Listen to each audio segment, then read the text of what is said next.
You're now watching The Wash Daily.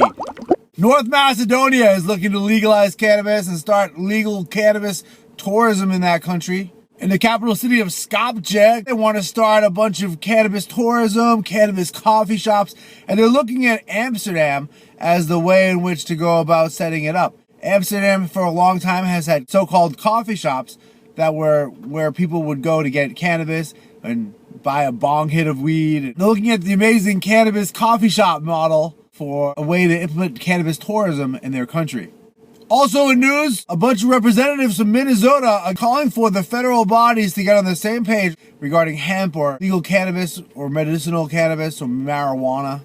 What the report shows is that because of the differences within the agencies on how they view cannabis and hemp products, it causes a big problem for businesses looking to get started in the cannabis industry. It doesn't help to create stockholder confidence, and it's ultimately hurting the industry and hurting the country. While the whole world seems to be at once realizing how important cannabis is, especially after the COVID-19 epidemic, it's never been more important to get cannabis legalization in your city and state. An example of one of the problems that hemp farmers face is if they're growing cannabis that produces more than 0.05% THC, they can face drug charges.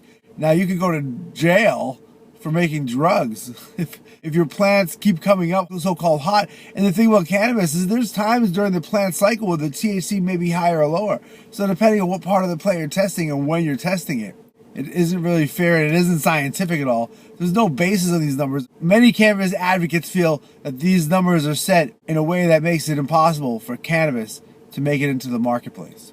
Also in news, Connecticut Rep. Matt Ritter saying that if we don't get the lawmakers in Connecticut to put cannabis on the ballot, we're going to do it anyway. They're facing tremendous problems from the legislators in Connecticut that don't want to have any cannabis happening in Connecticut. The problem with Connecticut not having cannabis is that they've already decriminalized possession of a small amount of cannabis. They've also made it clear that it's not illegal for people in Connecticut to take a drive and go get cannabis. So they're shooting themselves in the foot.